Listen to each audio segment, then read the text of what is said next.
Months pregnant, she felt her body sinking as the yacht tilted violently to one side. People were screaming everywhere. The deck lights flickered as waves crashed over the railing. Her hands desperately grabbed for something, anything, but the polished wood was too slippery. "Derek!" she screamed, searching for her husband through the chaos. "Derek, help me!" She saw him then just 15 feet away. Their eyes locked for a brief moment. Relief flooded through her even as another wave knocked her off balance. He was coming. He would save her and their baby. But then Simone watched as Derek changed direction. He wasn't swimming toward her. He was moving toward someone else. A woman with long red hair was clinging to a piece of the railing, crying hysterically. Vanessa from Derek's office. The marketing consultant he'd been working with for the past year. "Derek!" Simone screamed again, but her voice was lost in the wind and chaos. She watched in horror as her husband reached Vanessa first, wrapping his arms around her, pulling her toward a life raft that crew members were deploying. Simone's fingers slipped from the rope she'd been holding. The yacht lurched again and she went under. The cold water swallowed her. For a moment, everything went quiet beneath the surface. She couldn't tell which way was up. Her lungs burned. Her baby. She had to protect her baby. Using every ounce of strength, Simone kicked toward what she hoped was the surface. She broke through, gasping, coughing up seawater. A strong hand grabbed her arm. It was one of the Coast Guard rescue swimmers who'd arrived. "I've got you, ma'am. Hold on to me." As the rescuer pulled her toward the Coast Guard boat, Simone's eyes found Derek again. He was in the life raft with Vanessa, holding her close, stroking her hair. He hadn't even looked back to see if Simone was safe. Vanessa was sobbing into his chest, and Derek was comforting her like she was the most precious thing in the world.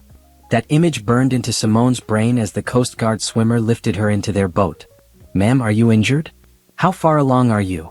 a female paramedic asked, wrapping a thermal blanket around Simone's shaking body. 7 months, Simone managed to say through chattering teeth. "My baby. Is my baby okay?" The paramedic pressed a stethoscope to Simone's belly while another crew member took her vital signs. Those moments felt like hours. Finally, the paramedic smiled. "I'm hearing a strong heartbeat.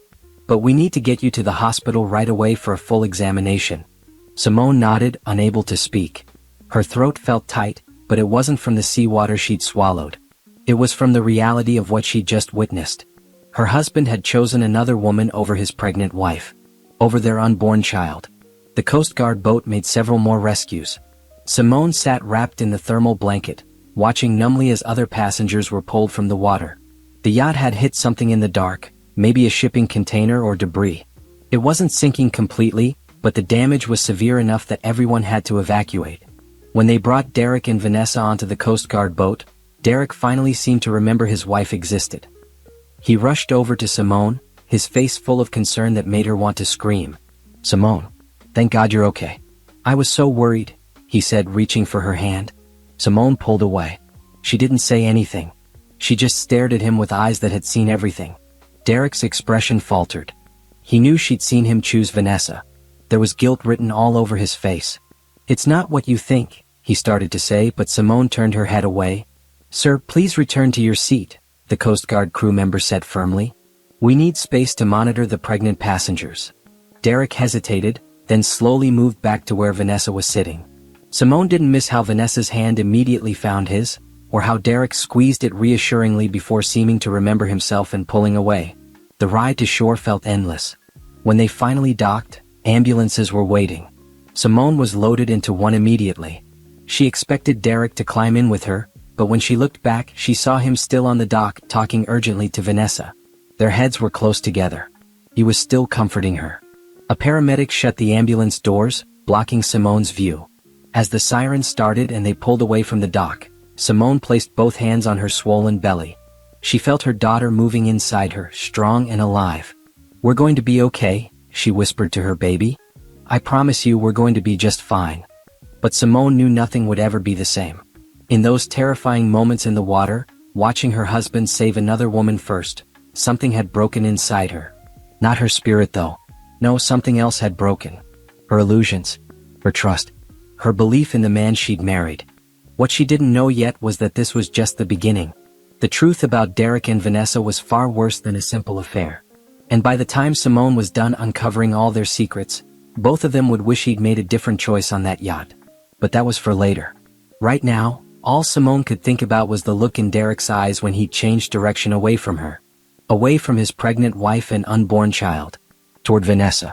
That look would fuel everything that came next.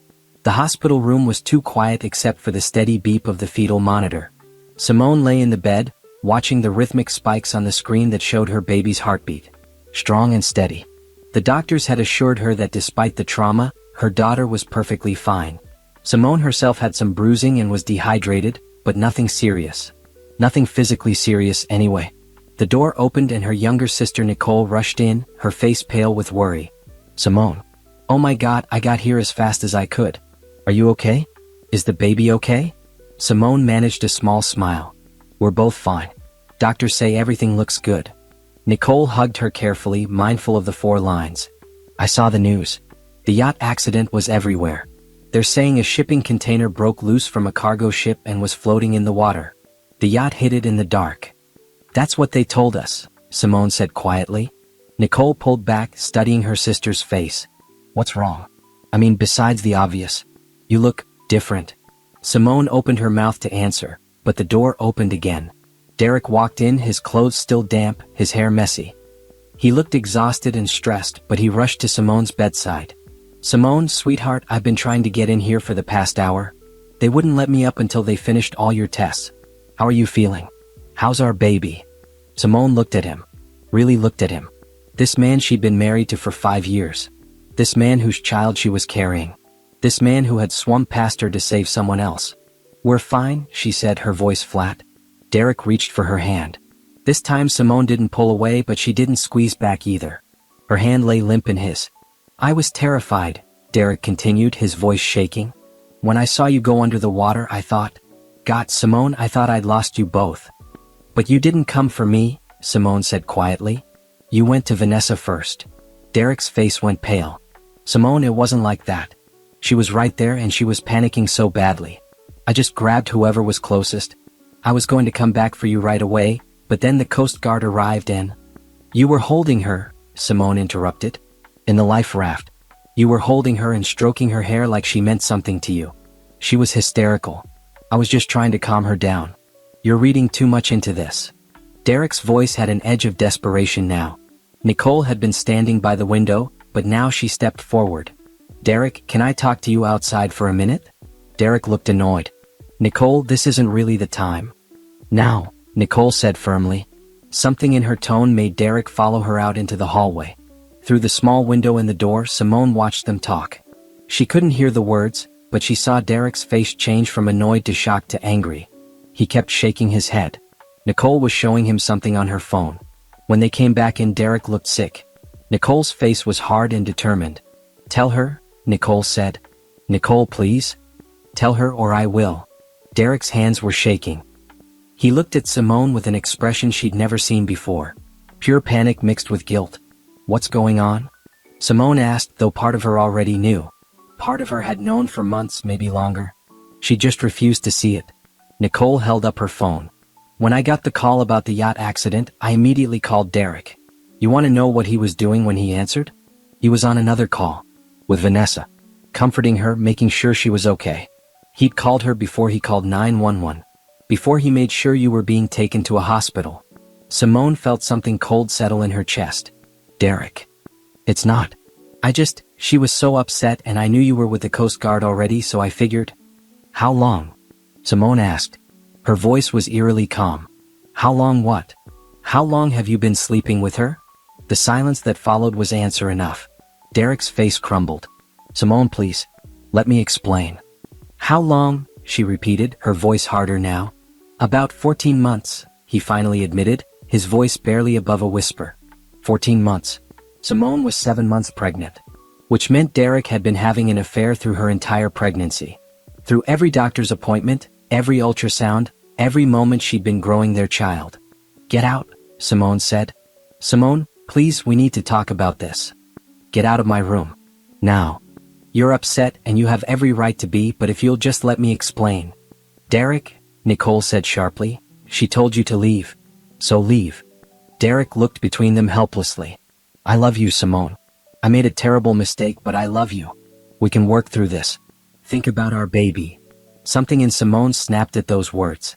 Don't you dare use our baby as an excuse. You didn't think about our baby when you were with her. You didn't think about our baby when you saved her instead of us. You didn't think about our baby when you called her before you called for help for your pregnant wife. Tears were streaming down Simone's face now, but her voice remained steady and cold. I want you to leave this hospital. I don't want to see you. I don't want to hear from you. I need you to go. I'm not leaving you here alone. She's not alone, Nicole said. I'm here. And unlike you, I actually care about her well-being. Derek stood there for another moment, looking lost and desperate. Then finally he turned and walked out. As soon as the door closed, Simone felt like she could breathe again. Nicole came to her bedside and held her hand. I'm sorry, Nicole said softly. I'm so sorry you had to find out like this. You knew? Simone asked. I suspected. I've seen the way he looks at his phone. The late nights at the office. But I didn't have proof until tonight when I heard that phone call. Nicole paused. I recorded it. His call to Vanessa. The timestamp shows he called her 2 full minutes before he called 911. Simone closed her eyes. 2 minutes. In an emergency situation, 2 minutes could mean life or death. He'd spent 2 precious minutes comforting his mistress before calling for help for his pregnant wife. Can you send me that recording? Simone asked quietly. Of course. But why? Simone opened her eyes and looked at her sister. Nicole was surprised by what she saw there. Not heartbreak, not devastation. Something much more dangerous. Determination. Because I'm going to make sure he regrets every single choice he made tonight, Simone said. Starting with choosing her over us. 3 days later, Simone was discharged from the hospital. She didn't go home to the luxury apartment she shared with Derek in downtown. Instead, Nicole drove her to Nicole's modest townhouse across the city. You can stay here as long as you need, Nicole said, helping Simone up the stairs to the guest bedroom. I already set everything up for you. The room was simple but comfortable. Nicole had even installed a bassinet in the corner for when the baby arrived. Simone felt a wave of gratitude for her sister. Thank you, she said, her voice thick with emotion. For everything. You're my sister. Where else would you be? Derek had called 37 times since Simone left the hospital. She'd blocked his number on the way to Nicole's house. He'd also sent flowers to the hospital, left voicemails with Nicole, and even shown up at Nicole's townhouse once. Nicole had answered the door, told him Simone didn't want to see him, and shut the door in his face. Now, sitting in Nicole's living room with her laptop, Simone was doing research. Not on divorce lawyers yet, though that would come. First, she needed to understand exactly what she was dealing with. She started with their finances. Simone had always let Derek handle the money. He was the CEO of his own tech consulting company, bringing in serious income. She'd worked as a project manager at a nonprofit before going on early maternity leave, making decent money but nothing compared to Derek's salary. She trusted him completely with their financial future. That trust, she now realized, had been a mistake. Using the login information she'd saved on her laptop, Simone accessed their joint bank accounts. What she saw made her stomach drop. Derek had been moving money. Large amounts. 50,000 here, 30,000 there, withdrawn or transferred to accounts she didn't recognize. She dug deeper, accessing their investment portfolios, their savings accounts, even the account for the baby's college fund. Derek had been systematically draining their savings for over a year. Simone made screenshots of everything. Every transaction, every withdrawal, every transfer. She created a detailed spreadsheet tracking where the money had gone. Some of it was easy to trace. Transfers to an account under Vanessa's name. Payments to luxury hotels. Credit card bills for jewelry Simone had never received. But some of the money had gone somewhere else entirely. Business accounts she didn't recognize. Shell companies with vague names. This wasn't just an affair. This was financial fraud. Her phone buzzed. Not Derek this time, but a number she didn't recognize. She almost didn't answer, but something made her pick up. Hello? Simone? It's Patricia Gaines. From the yacht party. Simone remembered Patricia vaguely. An older woman, one of Derek's business associates. Hi Patricia. How are you? I'm fine, dear. I'm calling because I wanted to check on you and the baby. I saw what happened on that yacht and I think you should know something. Simone sat up straighter. What is it? Derek and that woman Vanessa. This wasn't the first time I've seen them together at company events. They've been showing up as a pair for months now. I thought maybe you and Derek had some kind of arrangement, but after seeing what happened on the yacht... Patricia paused. That man abandoned you.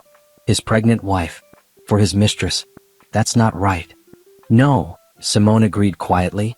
It's not. There's something else. I sit on the board of Derek's company. I have for 5 years. Recently, Derek has been making strange financial decisions. Moving company money into private ventures. When I questioned him about it, he got defensive and shut down the conversation. I've been concerned, but I didn't have enough evidence to bring to the other board members. Simone's heart started beating faster. What kind of private ventures? That's just it. I don't know. The paperwork is deliberately vague. But if you're thinking about protecting yourself financially in a divorce, you might want to look into the company's recent financial dealings. I'd be willing to testify to what I've observed if it comes to that. After they hung up, Simone sat staring at her laptop screen. She'd been married to Derek for 5 years. Before that, they dated for 2 years. 7 years of her life with this man, and she was realizing she'd never really known him at all. Her phone buzzed again. This time it was a text from a number she didn't have saved. Simone, this is Vanessa. We need to talk. I can explain everything. Derek loves you. This was a mistake. Please call me. Simone stared at the message in disbelief. The audacity of this woman. She deleted the text without responding and blocked that number too.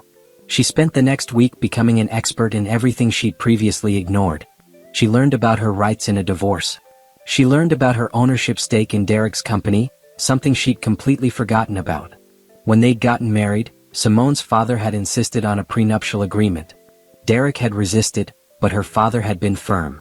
The agreement stated that Simone would receive 40% ownership of any business Derek started during their marriage, as protection in case things went south. Derek had started his consulting company 3 years into their marriage, which meant Simone owned 40% of it. She'd never exercised those rights, never attended board meetings, never cared about the business side of things. That was about to change. Simone hired a private investigator, a woman named Teresa King who came highly recommended. Teresa was in her 50s, no nonsense, with 20 years of experience catching cheating spouses. I need to know everything, Simone told her at their first meeting. The affair, the finances, all of it.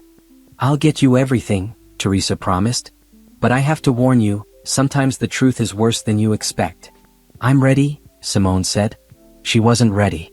2 weeks later, when Teresa handed her a thick folder of evidence, Simone realized the situation was far worse than a simple affair. Derek had been funneling company money to Vanessa for over a year. Not just for hotels and jewelry but for business purposes. Vanessa had used the money to start her own marketing firm, a direct competitor to Derek's company.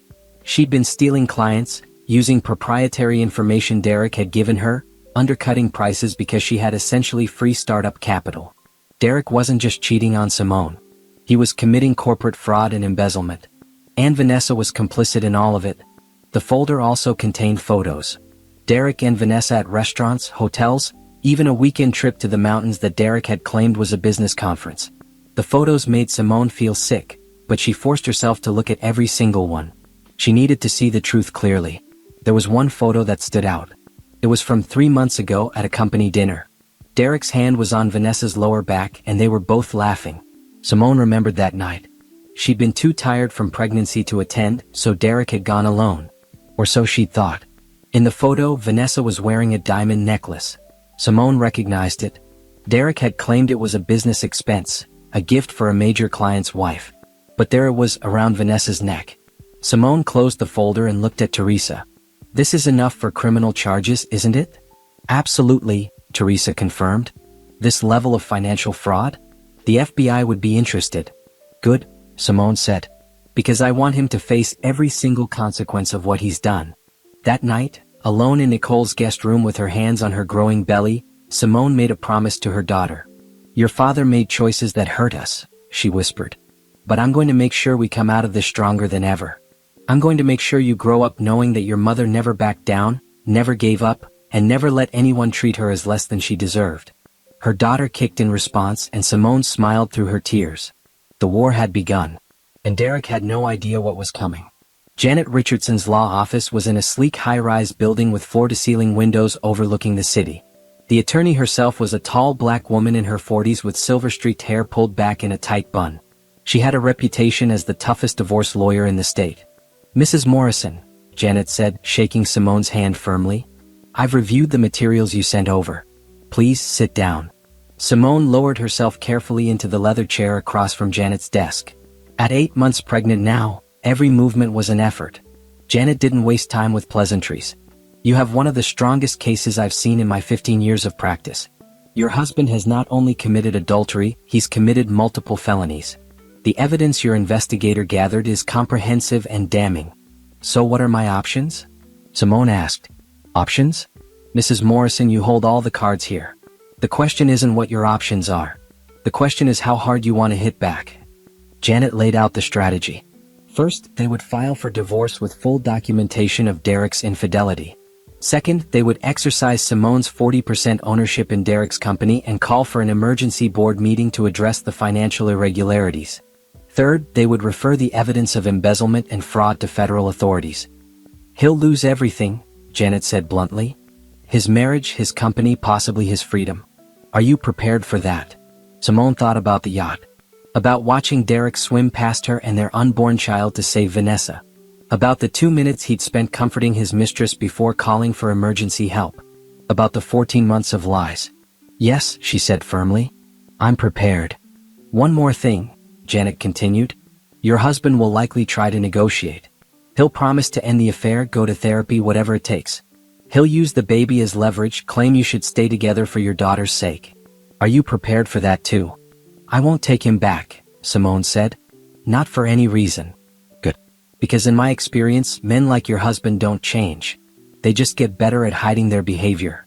They spent the next 2 hours going over every detail. Janet was thorough and methodical. She explained that because of Simone's pregnancy, they could accelerate certain parts of the process. She also recommended that Simone have minimal direct contact with Derek. He's going to try to manipulate you emotionally, Janet warned. Don't engage. Let me handle all communication. Simone agreed. She'd already blocked Derek's number, his email, even his social media accounts. The only way he could reach her was through Nicole, and Nicole was an expert at shutting him down. 2 days later, Simone went into labor. It was 3 weeks early, but the doctors assured her this was normal, especially given the stress she'd been under. Nicole drove her to the hospital at 2 in the morning. The labor was long and difficult, lasting 18 hours. But at 8:43 in the evening, Simone's daughter was born. 6 pounds, 4 ounces of perfect, healthy baby girl. She's beautiful, Nicole said, tears streaming down her face as she looked at her niece for the first time. Simone held her daughter, counting her tiny fingers and toes, marveling at her dark eyes and the small tuft of black hair on her head. Zara? Simone whispered. Your name is Zara. It meant princess in Arabic, a name Simone had loved for years. Derek had wanted to name their daughter after his mother, but Simone had put her foot down on this one thing. Now she was glad. Zara was her daughter, and Derek had forfeited his right to have any say in her life.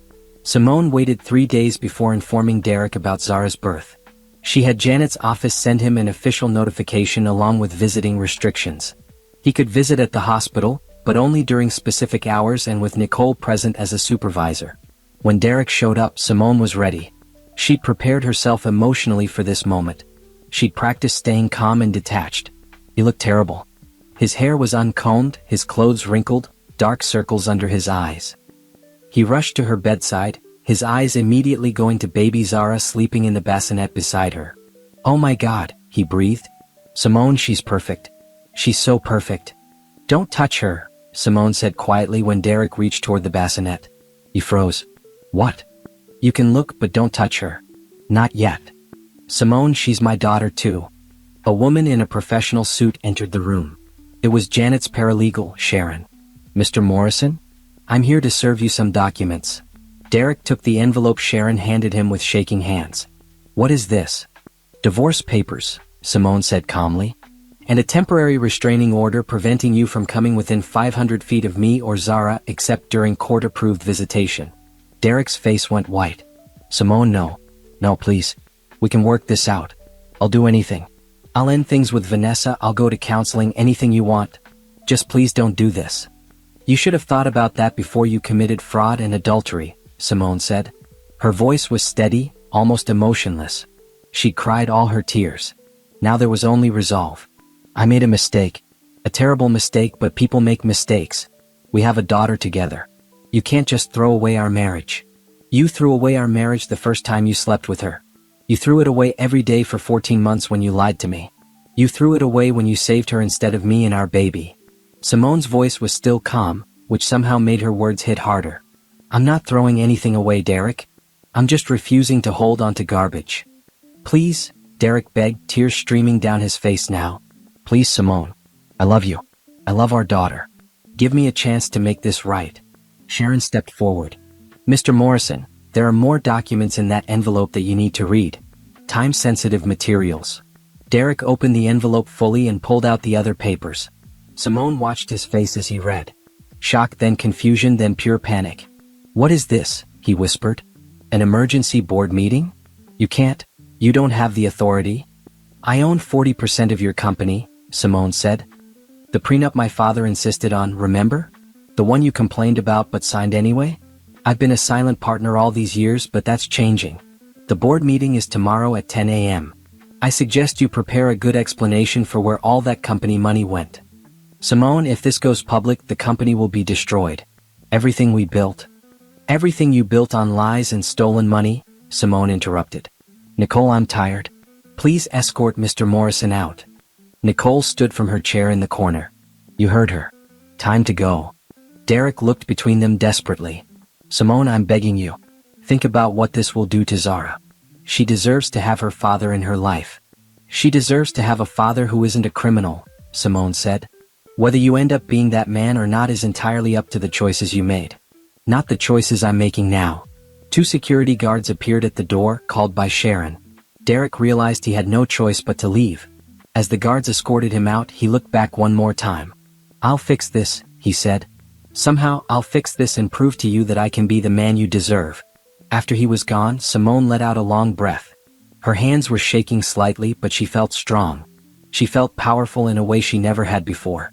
That was intense, Nicole said quietly. That was necessary, Simone corrected. She looked down at Zara, still sleeping peacefully, unaware of the drama surrounding her birth. He needs to understand that his actions have consequences. Real consequences. Sharon handed Simone another envelope. The board meeting is set. Mrs. Richardson has all the documentation ready. Your investigator will be providing testimony, and we've subpoenaed the company's financial records. Mr. Morrison is going to have a very difficult day tomorrow. Good, Simone said simply. That night, after everyone had left and it was just Simone and Zara alone in the hospital room, Simone held her daughter close and made another promise. I'm going to build us a better life, she whispered. A life where we don't need his money or his apologies. A life where you'll grow up seeing your mother as strong and independent. I promise you, baby girl. We're going to be more than okay. We're going to thrive. Zara made a small sound in her sleep and Simone smiled. Tomorrow, Derek's world would start crumbling. And from the ashes, Simone would build something new. Something better. Something that was entirely her own. The boardroom of Morrison Tech Consulting was nothing like Simone remembered from the one time Derek had brought her to the office years ago. Back then, it had seemed impressive with its long mahogany table and expensive artwork. Now, surrounded by 8 board members and 2 lawyers, it just felt cold. Simone sat at the head of the table, Janet Richardson on her right, Teresa King on her left. Derek sat at the opposite end, his lawyer beside him. He looked like he hadn't slept. Vanessa was notably absent. This emergency meeting has been called by Simone Morrison, who holds 40% ownership in this company, Janet began formally. Mrs. Morrison has evidence of financial irregularities that require immediate board attention. Patricia Gaines, the board member who'd first called Simone after the yacht incident, nodded seriously. We're ready to hear the evidence. Teresa stood and began distributing folders to each board member. Inside were copies of everything she'd found. Bank statements, wire transfers, emails between Derek and Vanessa discussing how to hide the money transfers, receipts for business expenses that were clearly personal. The room was silent except for the sound of pages turning as the board members reviewed the documents. Simone watched their faces change as they understood what they were seeing. This is... One board member, an older man named George, trailed off looking shocked. Derek, this shows you transferred over $400,000 of company funds to personal accounts. To Ms. Vanessa Carter's account specifically. Derek's lawyer started to speak, but Derek held up his hand. I can explain. Vanessa was working as a consultant for us. Those transfers were payment for her services. Really? Janet said coolly. She pulled out another document.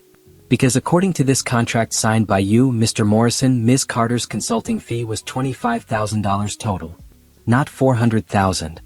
There were additional projects. There's more, Teresa interrupted. She displayed photos on the large screen at the front of the room. Images of Derek and Vanessa at hotels, restaurants, on weekend trips. These photos are time-stamped. Mr. Morrison claimed to be at business conferences on these dates, but as you can see, he was actually on personal trips with Ms. Carter. Trips paid for with company credit cards. Another board member, a woman named Susan, looked angry. Derek, we trusted you.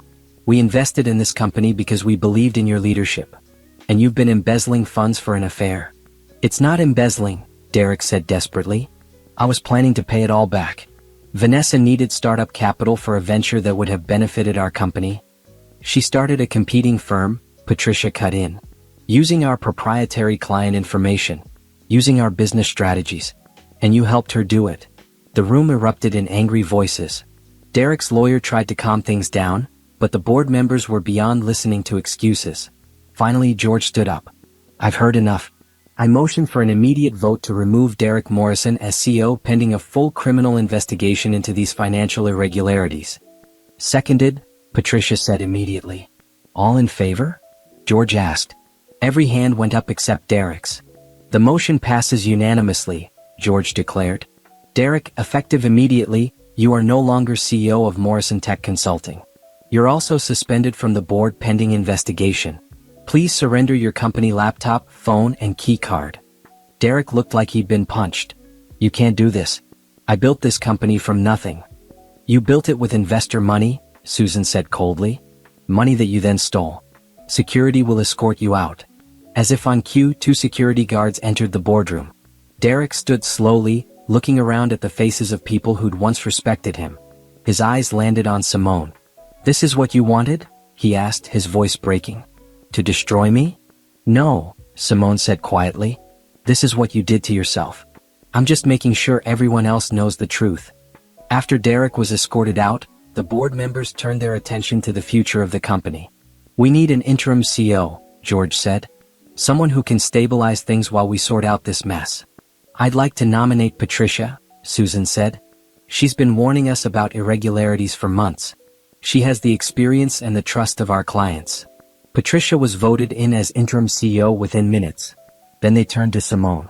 Mrs. Morrison, George said, given your 40% ownership, you have significant say in the direction of this company. What do you want? Simone had thought carefully about this moment. I want the company to survive and thrive. But I don't want to run it. I think Patricia is an excellent choice for CEO. What I'd like is for the company to buy out my shares at fair market value. I'll use that money to start my own venture. The board members looked relieved. They'd probably worried Simone would want to take over out of spite. That's very reasonable, Patricia said.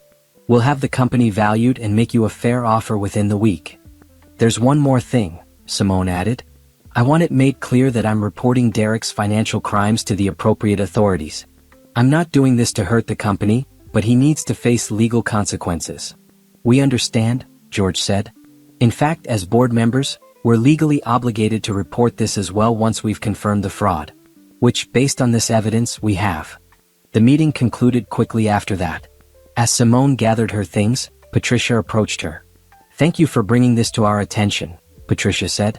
I know this couldn't have been easy. It was easier than living with a lie, Simone replied.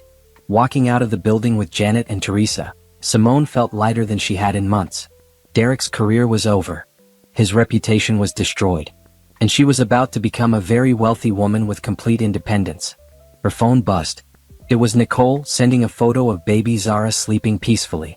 Everything okay? The text read. Simone smiled and typed back, everything is perfect. On my way home. Home.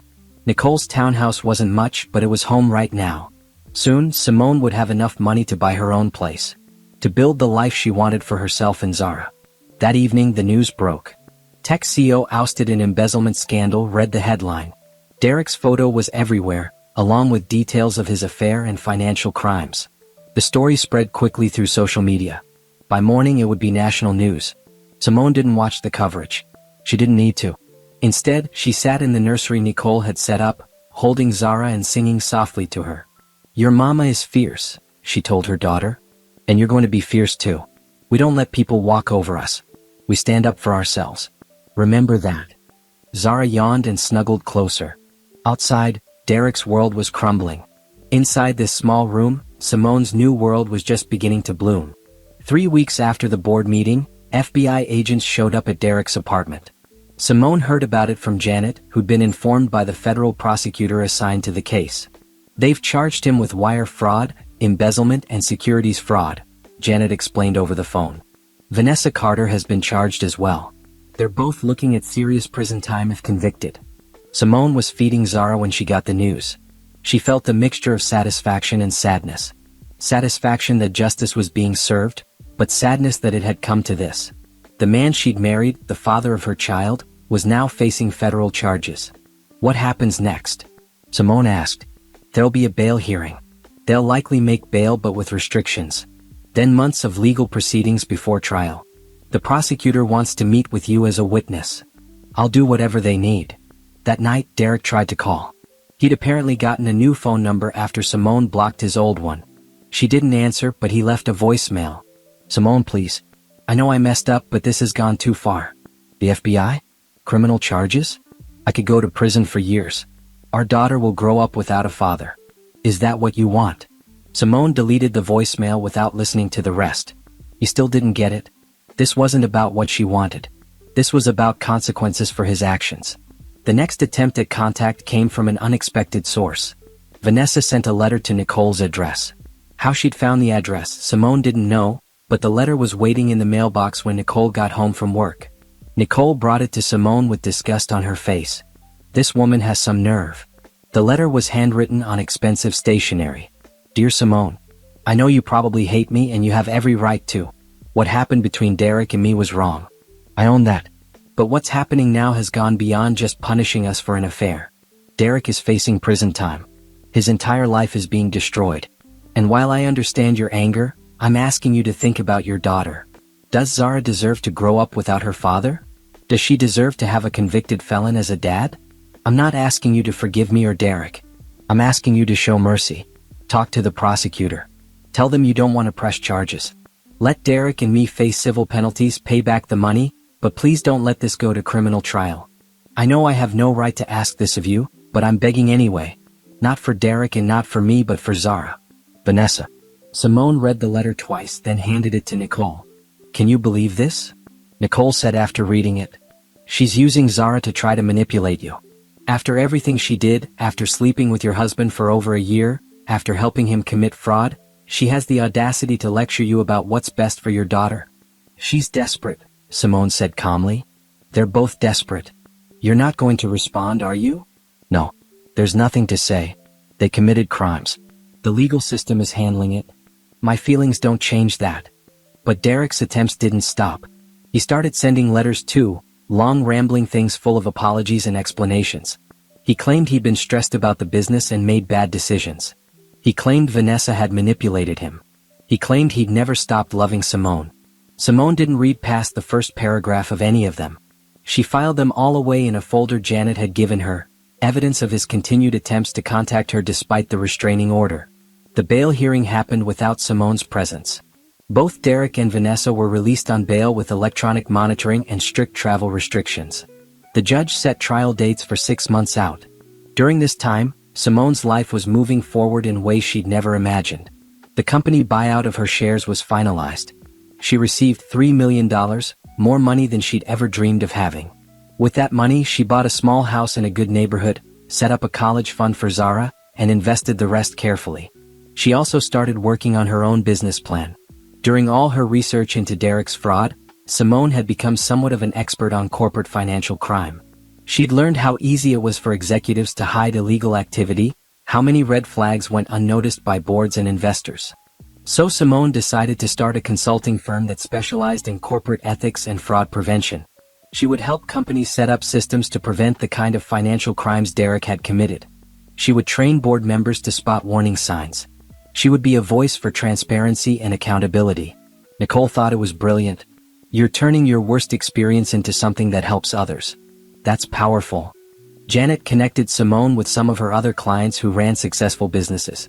They gave her advice on startup procedures, introduced her to potential clients, and helped her build a network. Within 2 months, Simone had her first client. A mid-sized tech company that had just gone through a scandal similar to Derek's wanted help rebuilding trust with their investors. Simone developed a comprehensive ethics program for them, complete with financial oversight procedures and whistleblower protections. The work was challenging and fulfilling. More importantly, it gave Simone a sense of purpose beyond just being a victim of Derek's betrayal. She was becoming an expert, a professional, someone who could make a real difference. Meanwhile, Derek and Vanessa's legal troubles were mounting. The prosecutor's case was strong. They had paper trails, testimony from board members, and the recorded phone call from the yacht incident that Nicole had captured. Derek's lawyer kept trying to negotiate a plea deal, but the prosecutor wasn't interested in being lenient. "They want to make an example," Janet explained to Simone. "White-collar crime, especially when it involves betraying investors and board members, is something they take seriously." Then came the development Simone hadn't expected. Derek and Vanessa turned on each other. According to the prosecutor, Derek's lawyer approached them with a deal. Derek would testify against Vanessa, claiming she'd manipulated him into the fraud scheme, if they'd reduce his charges. Vanessa's lawyer immediately countered with their own offer. She would testify that Derek had initiated everything and she just followed his instructions. "They're both trying to save themselves by throwing the other under the bus," Janet said with a grim smile. "Classic. What does that mean for the case?" Simone asked. "It means the prosecutor has even more evidence. Both of their testimonies will contradict each other in some ways but confirm the core facts. The jury will see two guilty people trying to avoid responsibility. It's actually better for the prosecution." Simone felt no satisfaction in Derek and Vanessa's betrayal of each other. If anything, it just confirmed what she'd already known. Neither of them had any real integrity. They'd been willing to betray Simone, willing to betray the company, and now they were willing to betray each other. "When is the trial?" Simone asked. 3 months from now. You'll need to testify. Are you ready for that?" Simone looked down at Zara, who was playing with a soft toy on the floor. Her daughter was healthy, happy, growing every day. Simone had built a good life for them. A safe life. An honest life. "Yes," she said firmly. "I'm ready." The trial would be the final chapter of this nightmare.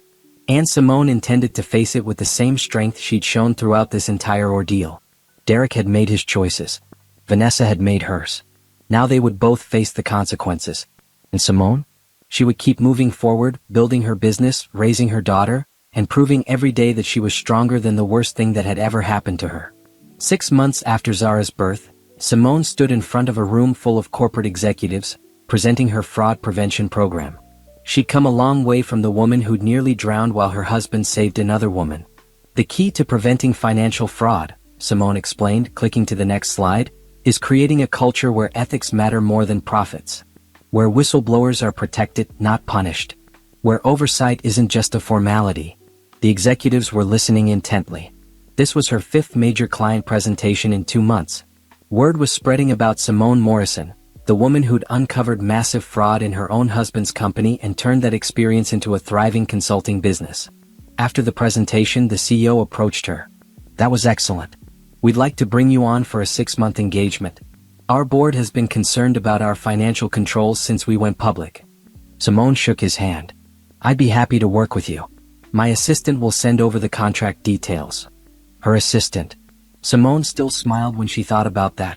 Nicole had quit her job to come work for Simone full-time as her business partner and operations manager.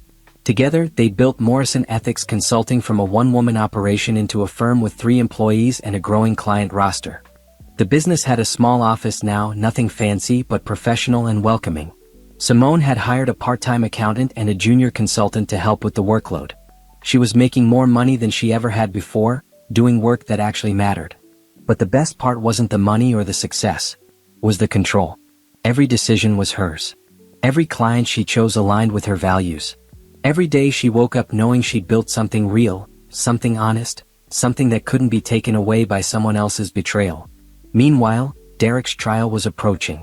Simone had spent hours with the federal prosecutor, going over her testimony, reviewing evidence, preparing for cross-examination. It was emotionally exhausting, but she pushed through. The prosecutor, a sharp woman named Amanda Torres, had been straightforward with Simone. "Derek's lawyer is going to try to paint you as vindictive. They'll claim you're exaggerating the emotional impact of the affair to make the financial crime seem worse. Can you handle that? I can handle anything at this point, Simone had replied. And she meant it. After everything she'd been through, sitting in a courtroom and telling the truth seemed easy by comparison. The media coverage of the upcoming trial was intense. The story had everything: infidelity, corporate fraud, a pregnant wife abandoned in the ocean. Every news outlet wanted an interview with Simone. She turned them all down except one. A respected business journalist named Rachel Kim had approached Simone about an in-depth feature for a major magazine. Not about the scandal, but about what Simone had built afterward. About how she'd turned trauma into purpose. "I want to tell the story of your business," Rachel explained. "How you took the worst experience of your life and used it to help others. That's the real story here." Simone agreed to the interview. It ran 2 weeks before the trial with the headline, "From Betrayal to Business: How Simone Morrison Built an Empire on Ethics." The article was powerful. It detailed Simone's journey, her consulting firm's mission, and included testimonials from clients whose companies had been strengthened by her work. It barely mentioned Derek except as context for how Simone became an expert in fraud prevention. The night the article came out, Simone's phone wouldn't stop ringing. New client inquiries, speaking engagement requests, even a book deal offer from a publisher who wanted her to write about corporate ethics. Nicole was ecstatic. "Do you realize what this means? You're not just running a business, you're becoming a thought leader in this field." Simone was holding Zara, who was trying to grab her mother's necklace. "I just want to help companies do better," she said simply. "If that makes me a thought leader, fine. But the mission stays the same." A few days later, Simone received an unexpected visitor at her office. Patricia Gaines, the board member from Derek's old company and now the permanent CEO, had asked for a meeting. "Thank you for seeing me," Patricia said as they sat in Simone's small conference room. "I wanted to update you on Morrison Tech. We've rebranded as Gaines Consulting, and we've implemented every one of the fraud prevention measures you recommended during the board meeting. Our clients have noticed the difference." "That's wonderful," Simone said genuinely. "I also wanted to apologize," Patricia continued. "I suspected something was wrong for months before the yacht incident. I should have pushed harder, investigated deeper. If I had, maybe you wouldn't have had to go through all this." Simone shook her head. "You tried to raise concerns. The other board members shut you down. That's not your fault. Still, I feel responsible. Which is why I'd like to hire Morrison Ethics Consulting to do ongoing compliance work for Gaines Consulting. I want to make sure what Derek did can never happen again in any company I run." It was Simone's biggest contract yet. The symbolism wasn't lost on her. The company Derek had built through fraud was now going to be kept honest by the wife he'd betrayed. As the trial date approached, Derek made one final attempt to reach Simone. He somehow got her new phone number and called from a friend's phone. "Simone, please, just 5 minutes. That's all I'm asking." Simone should have hung up. But curiosity made her listen. "What do you want, Derek?" "I want to tell you I'm sorry. Really, truly sorry. Not because I'm about to go on trial, but because I finally understand what I destroyed." His voice was thick with emotion. "I see your success, your business. I read that article. You're amazing, and I was too stupid to appreciate you. Is there a point to this call? I'm asking you to show mercy during your testimony. You don't have to lie, just don't make it worse than it has to be. I'm already losing everything. My career is over, I'm probably going to prison. Please don't make sure I never see my daughter again."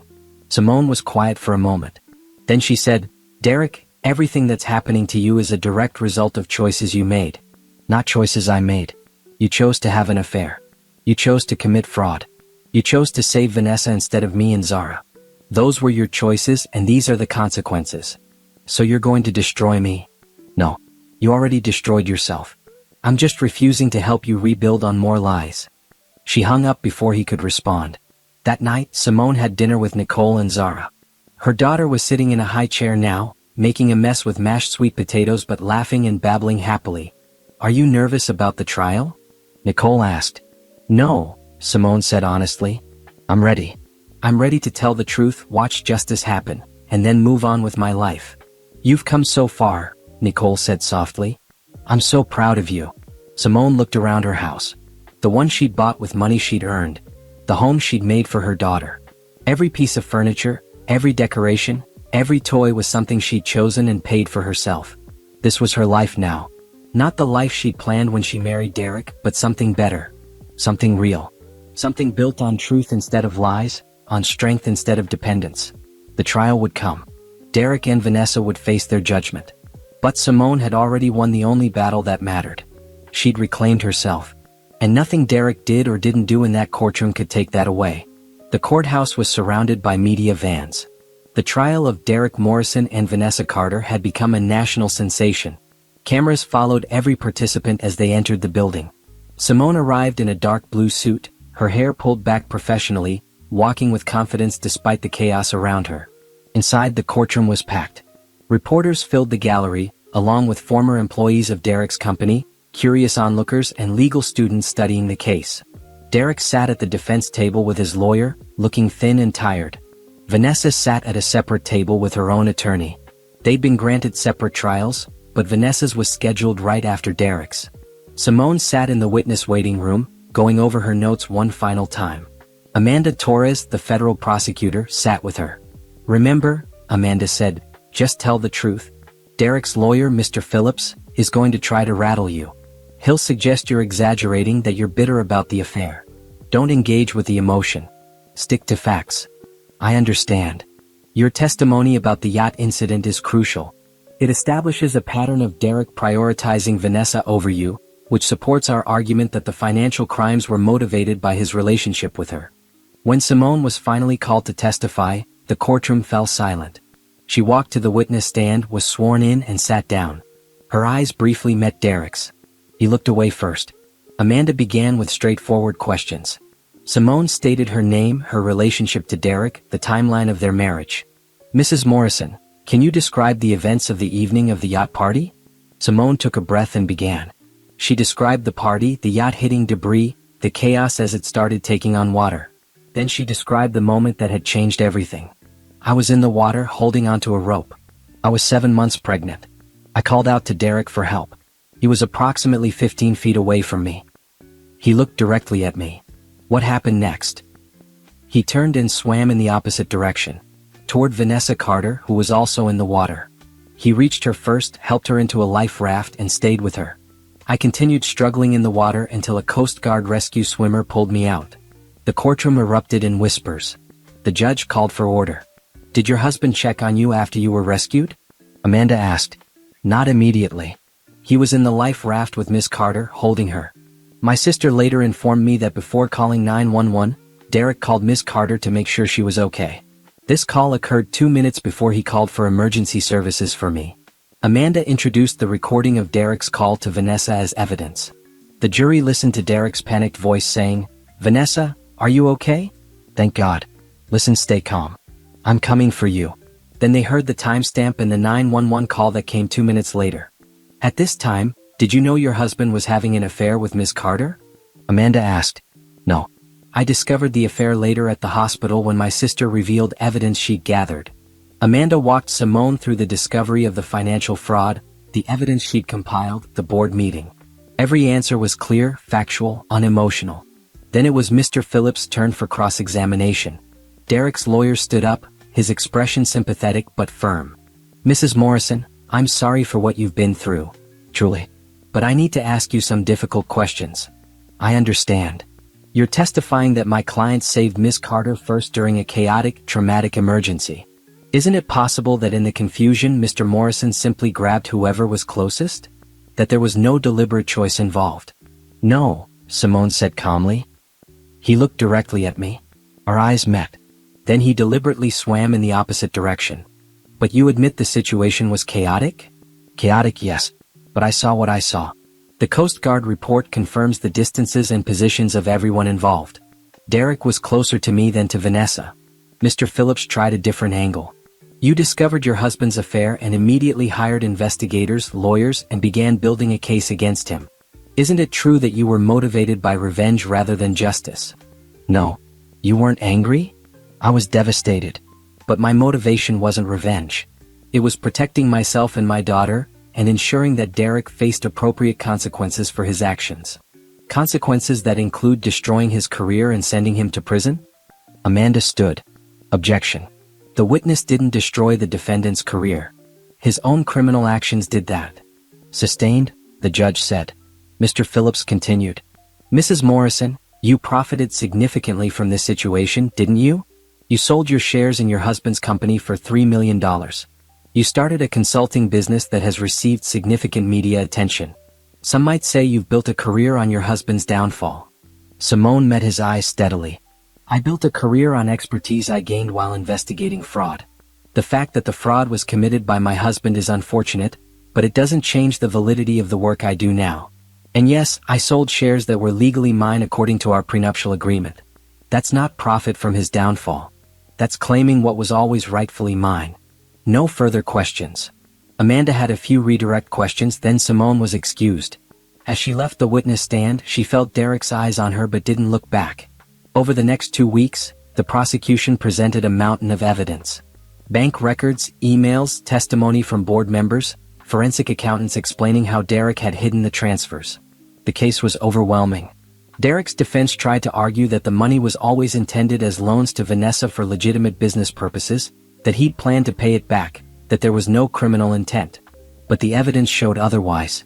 Emails between Derek and Vanessa discussing how to hide the transfers, how to create fake invoices to justify the payments, how to structure Vanessa's new company to avoid detection. When it was Derek's turn to testify, he tried to express remorse. He cried on the stand talking about how he'd made terrible mistakes and let everyone down. I was under enormous stress, Derek said. The company was struggling and I made bad decisions. I never meant to hurt anyone. But during cross-examination, Amanda Torres demolished his credibility. She showed emails from the time period Derek claimed to be stressed, emails where he was boasting about the company's success to investors while simultaneously draining funds. She showed receipts for luxury purchases made with company money while Derek claimed to be struggling financially. Mr. Morrison, you claim you were stressed and made mistakes. But these emails show you were deliberate and calculating. You created fake consultant contracts. You forged invoices.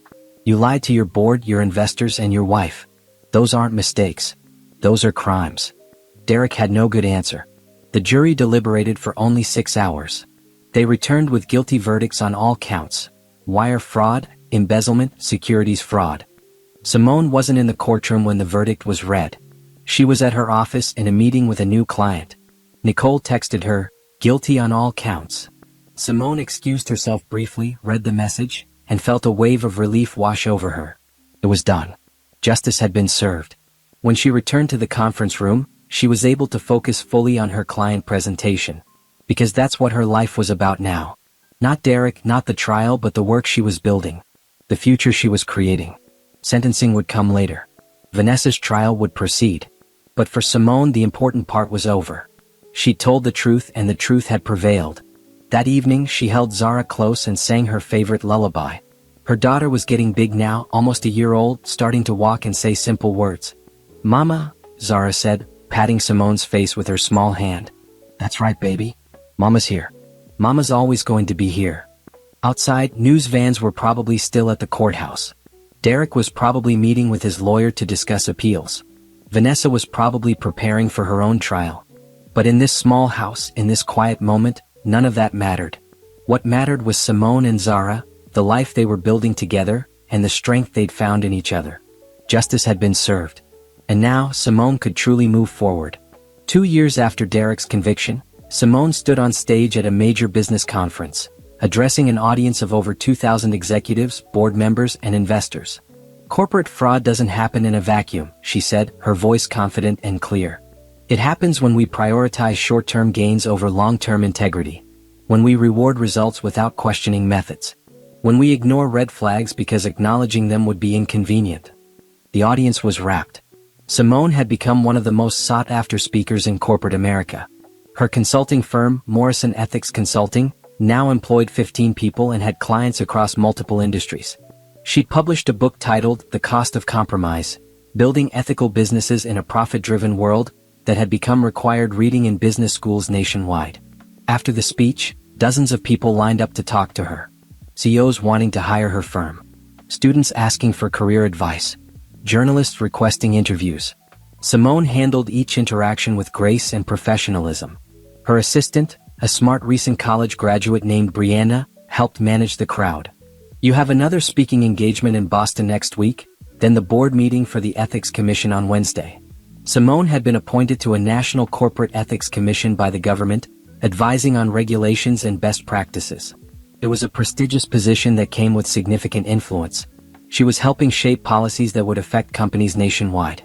Nicole, now the COO of Morrison Ethics Consulting, managed the day-to-day operations of their firm. They'd moved into a larger office space, a beautiful suite on the 15th floor of a downtown building. The walls displayed awards the company had won, articles featuring their work and photos of their team. But Simone's favorite space in the office was a small corner with photos of Zara.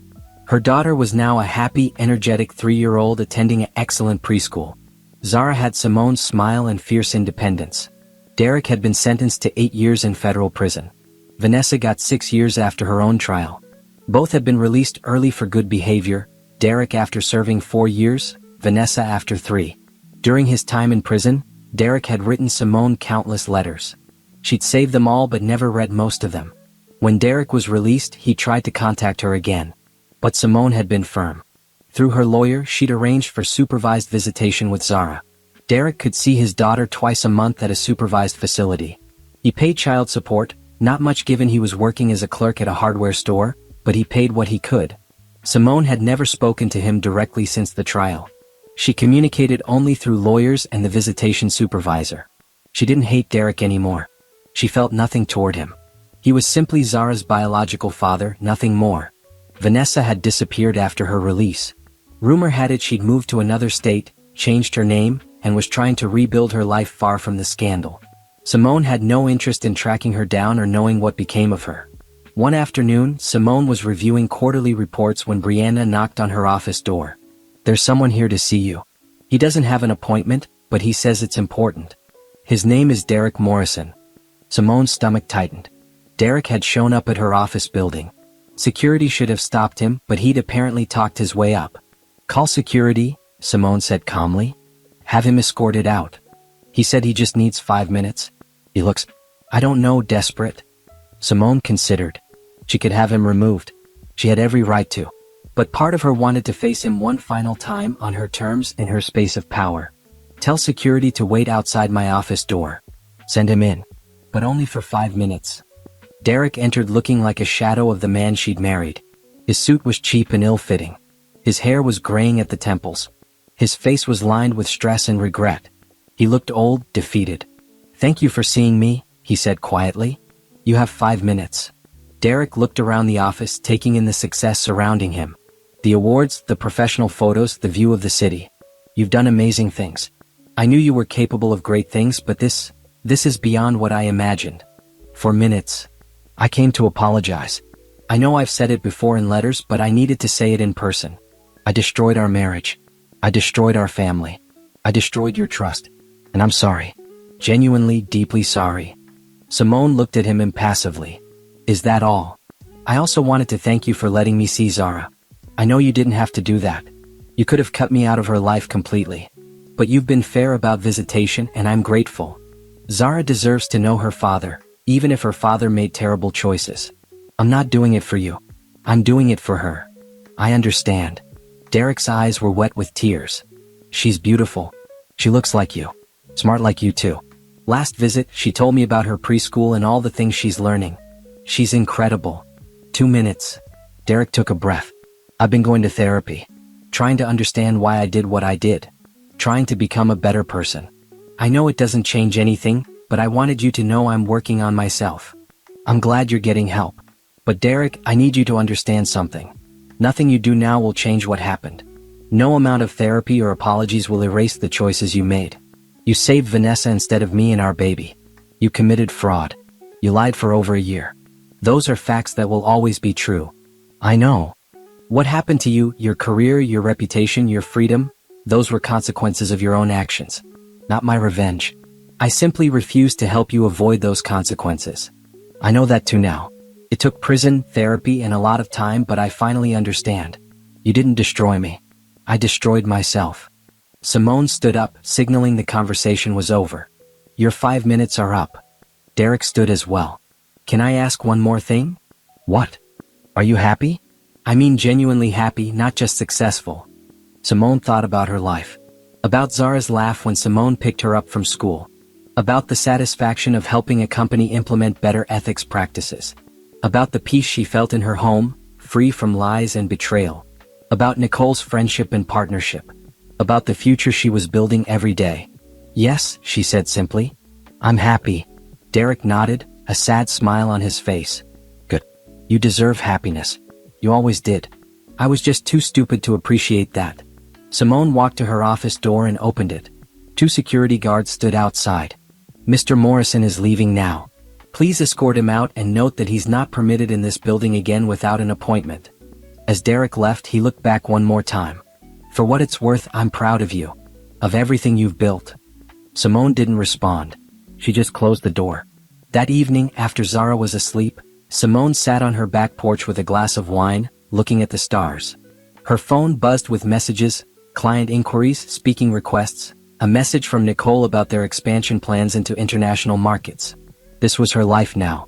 Busy, productive, meaningful. She'd built an empire on ethics and integrity, the very things Derek had lacked. She turned her worst betrayal into her greatest strength. And the best part? She'd done it all without needing Derek's apology, Vanessa's downfall, or anyone's validation. She'd done it for herself and for Zara. The woman who'd nearly drowned while her husband saved another woman was gone. In her place was someone stronger, wiser, and infinitely more powerful. Simone Morrison, CEO, author, ethics expert, mother. A woman who'd proven that the best revenge wasn't destruction. It was building something beautiful that the person who hurt you could never touch. 5 years after the yacht incident, Simone was featured on the cover of a major business magazine with the headline, "Ethical Empire, How Simone Morrison Changed Corporate America." Morrison Ethics Consulting now had offices in 5 cities and employed 50 people. Simone had published her second book, this one focusing on rebuilding trust in corporations after scandal. She was regularly consulted by Congress on corporate governance reforms. Her TED Talk on ethical leadership had been viewed over 10 million times. But more importantly than any professional achievement, Simone had created a life filled with genuine happiness. Zara was now 5 years old, bright and curious, attending an excellent elementary school. She loved science, art, and asking endless questions about how things worked. She saw her father twice a month at supervised visits, and Derek was trying his best to be a present parent within those constraints. Simone had started dating again, though she was cautious and selective. She'd been seeing a kind, honest man named Jordan for 6 months. He was a teacher who'd never been married, who treated Zara with genuine affection, and who understood that Simone's independence wasn't negotiable. They were taking things slow, building something based on trust and mutual respect. Nicole had gotten married last year to a wonderful woman named Tasha, and they were talking about starting a family. The wedding had been beautiful, and Simone had given a toast about how Nicole had saved her life by being there when everything fell apart. On a sunny Saturday morning, Simone was at the park with Zara when her phone rang. It was her attorney, though Janet Richardson had become more friend than lawyer over the years. "Just wanted to give you a heads up," Janet said. Derek filed a motion requesting increased visitation. He's completed his probation, completed therapy, and has stable employment now. He's asking for unsupervised visits. Simone watched Zara playing on the swings, her daughter's laughter floating across the playground. "What do you think?" "Legally, he's got a decent case. He's met all the requirements, paid his child support consistently, and the visitation supervisor reports that his interactions with Zara have been appropriate and loving." "Schedule a meeting with the family court mediator," Simone said. "I'm not opposed to it if it's in Zara's best interest. But I want clear boundaries and a gradual transition. You're being very reasonable about this. I'm being a good mother. Zara loves her dad despite everything. If he's genuinely changed and can be a positive presence in her life, I won't stand in the way of that." 2 weeks later, Simone sat across from Derek in a family court mediator's office. It was the first time they'd been in the same room in years outside of brief encounters at the visitation center. Derek looked different, healthier. He'd gained some weight back, his eyes were clearer, and he carried himself with less of the defeated posture she'd seen in her office. "Thank you for considering this," Derek said. Simone nodded. "I'm not doing it for you. I'm doing it because Zara has been asking to spend more time with you, and her therapist thinks she's ready for unsupervised visits if we do it gradually." The mediator outlined a plan. Derek would start with 4-hour unsupervised visits on Saturday afternoons. After 3 months, if things went well, they'd expand to full-day visits. Eventually he could have Zara for weekends. "I agree to these terms," Derek said. I also want to say I've been in therapy for 3 years now. I understand what I did and why I did it. I understand the damage I caused. I'm not asking for forgiveness. I'm just asking for a chance to be a better father to Zara. The terms are acceptable, Simone said formally. But Derek, understand this. Zara's well-being is my only priority. If I see any signs that your presence is harmful to her, I won't hesitate to go back to supervised visits. I understand completely. As they signed the agreement, Derek hesitated. Can I ask you something? Not about Zara, about you. Simone looked at him warily. What? Are you really happy? The success, the business, all of it, does it make you happy? Simone smiled, a genuine smile that reached her eyes. Yes, Derek. I wake up every morning excited about my work. I have a daughter I adore, a sister who's my best friend, a partner who respects me, and a career that gives me purpose. I'm happier than I ever was in our marriage. She watched her words hit him. The reality that she'd built a better life without him, that she didn't need him, that she'd thrived in his absence. That's good, Derek said quietly. You deserve happiness. Yes, Simone agreed. I do. 3 months later, Derek's unsupervised visits were going well. Zara came home from her Saturdays with her dad talking about the science museum he'd taken her to, the cooking they'd done together, the stories he'd read to her. Simone was genuinely pleased. Not for Derek, but for Zara. Her daughter deserved to have a relationship with her father, and Derek seemed to finally be stepping up. One evening, after putting Zara to bed, Simone sat in her home office reviewing the next quarter's business plans. Morrison Ethics Consulting was expanding internationally. They'd just signed their first European client. Simone was planning a trip to London to oversee the opening of their international office. Her phone buzzed. It was a news alert. Vanessa Carter arrested for securities fraud in alleged new scheme. Simone read the article briefly. Vanessa had apparently tried to restart her career under a new name and had fallen back into old patterns. She was facing charges again. Simone felt nothing.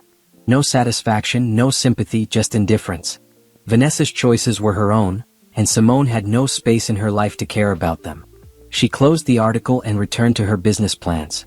That's when she saw the email that would change everything again, but this time in a positive way. It was from the White House. The president was assembling a task force on corporate accountability and wanted Simone to serve on it. It was a tremendous honor and an opportunity to influence policy at the highest level. Simone called Nicole immediately. You're not going to believe this. After they discussed the opportunity and celebrated, Nicole said, remember when you were in the hospital, right after Zara was born? You told me you were going to make Derek regret every choice he'd made. I remember. This is better than revenge. You didn't destroy him. You just became so successful that he became irrelevant. Simone laughed. I didn't set out to become successful to spite Derek. I did it for me and Zara. I know. That's why it worked. That weekend, Simone took Zara to the beach. They built sandcastles, collected shells, and watched the sunset over the ocean. The same ocean that had nearly swallowed Simone 5 years ago. Mama, what are you thinking about? Zara asked, her small hand in Simone's. I'm thinking about how strong we are, Simone said. You and me. We're a team, right? Right? Zara agreed enthusiastically. As they walked back to the car, Simone thought about the woman she'd been 5 years ago. Pregnant, terrified, watching her husband choose someone else. That woman had been broken by betrayal. But she hadn't stayed broken. She'd rebuilt herself into someone stronger, smarter, more capable than she'd ever imagined possible. She'd created a business that helped thousands of companies. She'd raised an incredible daughter. She'd found happiness that wasn't dependent on anyone else. Derek was part of Zara's life now, but he was barely a footnote in Simone's. His presence or absence didn't affect her joy, her success, or her peace. That night, tucking Zara into bed, Simone felt overwhelming gratitude. Not for what had happened to her, but for who she'd become because of it. Mama loves you so much, she whispered, kissing Zara's forehead. Love you too, Mama. You're the best mama in the whole world. Simone turned out the light and stood in the doorway for a moment, watching her daughter sleep. This beautiful child was her greatest achievement, but not her only one. Tomorrow she'd respond to the White House about the task force. She'd prepare for her London trip. She'd continue building her empire of ethics and integrity. But tonight she'd just be grateful. Grateful for the strength she'd found in her darkest moment. Grateful for the life she'd built from the ashes of her marriage. Grateful for every decision she'd made to choose herself and her daughter over bitterness and revenge. Derek had made his choice on that yacht 5 years ago. And that choice had set Simone free to become the woman she was always meant to be. The woman who saved herself. The woman who built an empire. The woman who proved that the best revenge is living well. And Simone Morrison was living very well indeed.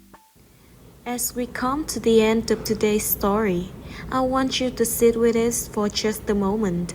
Not just as the story, but as the reflections of something deeper.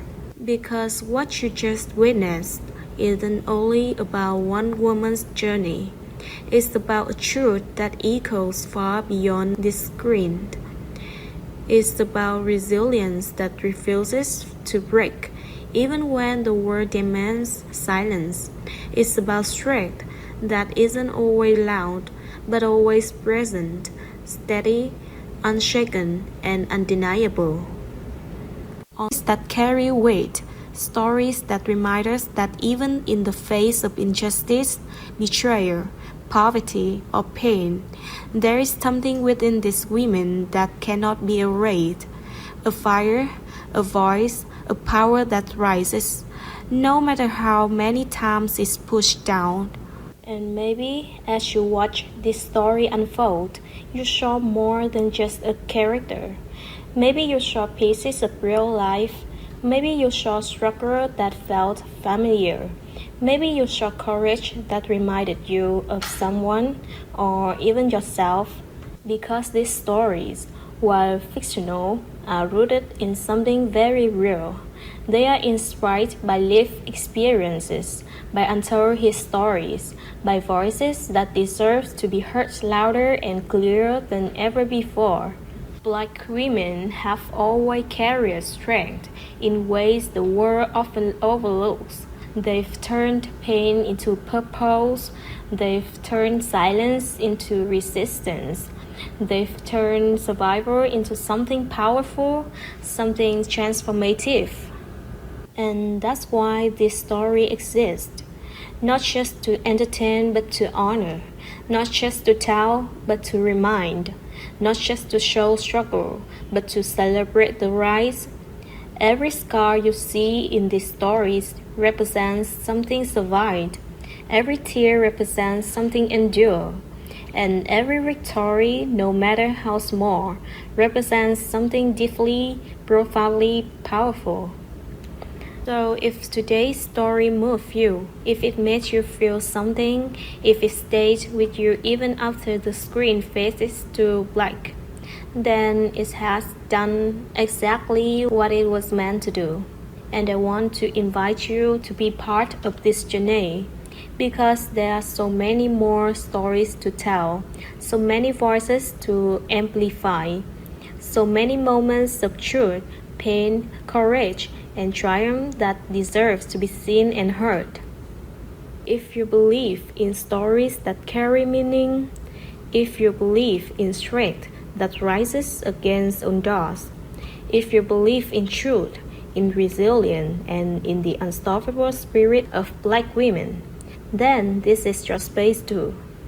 Stay with us, listen, feel, and most importantly, never forget the power of a woman who refuses to be broken.